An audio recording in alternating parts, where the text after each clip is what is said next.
की अहम और एक बड़ी बैठक हुई है, जिसमें तमाम बड़े फैसले लिए गए। अधीनस्थ सेवा चयन आयोग से अब फिलहाल कोई भर्ती नहीं होगी और अब UKSSC की सभी परीक्षाओं को लोक सेवा आयोग के हवाले कर दिया गया है। अधीनस्थ सेवा चयन आयोग के तकरीबन 7,000 पदों पर भर्ती करनी थी, जिसमें कुछ पदों पर भर्ती परीक्षा हो भी चुकी थी, लेकिन अब सभी परीक्षाओं को रद्द कर दिया गया है और लोक सेवा आयोग ये परीक्षाएं दोबारा कराएगा और फीस दे चुके कैंडिडेट को दोबारा फीस नहीं देनी होगी। करीब 770 ऐसे पद हैं जिन पर परीक्षा हो चुकी है, रिजल्ट नहीं आया है और ये सभी परीक्षाएं रद्द की गई हैं। वहीं UKSSC की विवादित परीक्षाओं पर लोक सेवा आयोग से ही राय मांगी जाएगी कि आखिर इनका क्या किया जाए। तो आज कैबिनेट की बैठक में बड़ा फैसला लिया गया है। साथ ही साथ उन तमाम अभ्यर्थियों को राहत दी गई है जो फीस दे चुके हैं, उनको दोबारा से फीस नहीं देनी होगी। हालांकि अब लोक सेवा आयोग इन तमाम परीक्षाओं का आयोजन करेगा। विवादित परीक्षाओं पर राय भी मांगी गई है।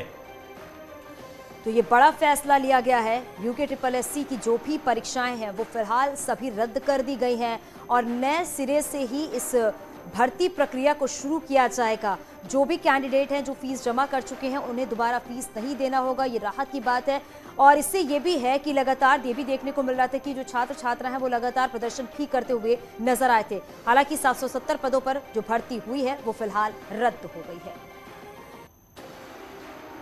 जो हमारा UKSSC में कुछ ऐसे एग्जाम हैं जहां पे अभी विज्ञापन नहीं हुआ है। दूसरी कैटेगरी है ऐसे एग्जाम है जहां पे विज्ञापन हुआ है परंतु कोई परीक्षा नहीं हुई है। तीसरा कैटेगरी ऐसी है जहां पे एग्जाम हुए हैं परंतु रिजल्ट डिक्लेयर नहीं हुआ है उसका।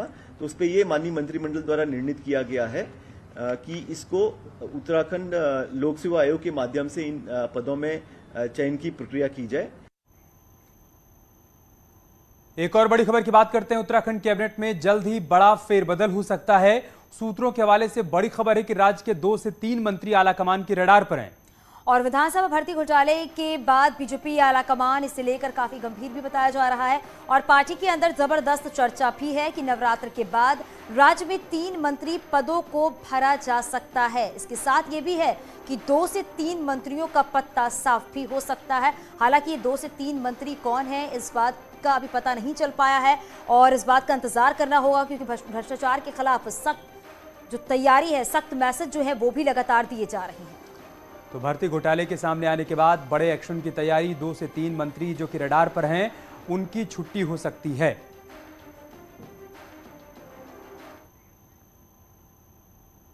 राज्य में भर्ती घोटाला बीजेपी नेताओं का पीछा नहीं छोड़ रहा है और अब खबर है कि जल्द ही राज्य की धामी कैबिनेट में बदलाव हो सकता है। 2 से 3 मंत्री आलाकमान की रडार पर हैं।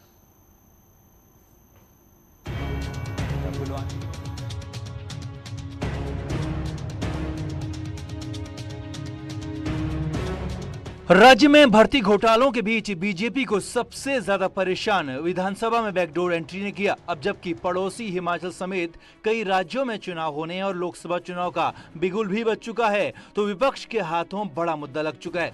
लिहाजा बीजेपी अब इस नुकसान की भरपाई का मैसेज बड़ी और सख्त कार्रवाई करके दे सकती है और वो है कैबिनेट रिशफल। आरोपों से घिरे मंत्रियों को पार्टी बाहर का रास्ता दिखा सकती है। राज्य के पक्ष में संभवतः इस तरह की चीजें होती नहीं है, लेकिन हमारे यहाँ प्रदेश के अंदर 3 जो पद हैं वो बहुत लंबे समय से खाली हैं। निश्चित तौर पर राष्ट्रीय नेतृत्व, प्रदेश नेतृत्व दोनों मिलकर के उस पर कोई चर्चा वार्ता करेंगे। धामी कैबिनेट में अभी 3 मंत्री पद खाली हैं और सूत्रों की माने तो इन्हें भरने के बहाने कुछ मंत्रियों को चलता किया जा सकता है। माना जा रहा कि मौजूदा कैबिनेट के 2 से 3 मंत्री पार्टी हाईकमान के रडार पर आ गए हैं। जो मैसेज गया वो ठीक नहीं गया, इसमें सुधार लाने की बहुत अति आवश्यकता है। अभी हमको उस रास्ते में नहीं चलना है जिस रास्ते में पहले से चले आ रहे हैं लोग। अब मंत्रियों को हटाने और नए मंत्रियों को लाने के मुद्दे पर भले ही पार्टी नेता खुलकर बोलने से बच रहे हैं, लेकिन पार्टी नेताओं में ये चर्चा जरूर है कि नवरात्र के बाद कभी भी कैबिनेट में बदलाव करके करप्शन पर 0 टॉलरेंस वाला सख्त संदेश पार्टी दे सकती है। देहरादून से न्यूज 18 के लिए सुनील और प्रभात की रिपोर्ट। साल 2015 में उत्तराखंड पुलिस की दरोगा भर्ती भी सवालों के घेरे में है।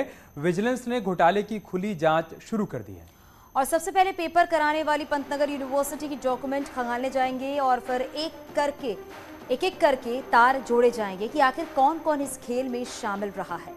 ये माना जा रहा है कि विजिलेंस को इस जांच में 1.5 महीने का वक्त लगेगा और फिर विजिलेंस की रिपोर्ट के आधार पर आगे की कार्रवाई की जाएगी।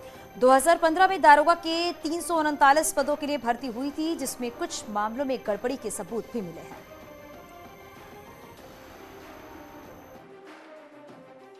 माना यह जा रहा है कि 1 से 1.5 महीने का वक्त इस खुली जांच में लगेगा और फिर जो रिपोर्ट विजिलेंस शासन को सौंपेगा उस रिपोर्ट के आधार पर तय होगा कि किस किस की गिरफ्तारी होगी, कहां तक विजिलेंस की जांच पहुंचेगी, कौन कौन से वो दरोगा हैं जो इस वक्त पुलिस में हैं और उनको अपनी नौकरी से बाहर होना पड़ेगा। ये सब कुछ जब विजिलेंस अपनी जांच रिपोर्ट सबमिट करेगा तब तय होगा। कैंपस से राकेश रावत के साथ दीपांकर भट्ट, न्यूज़ 18 देहरादून।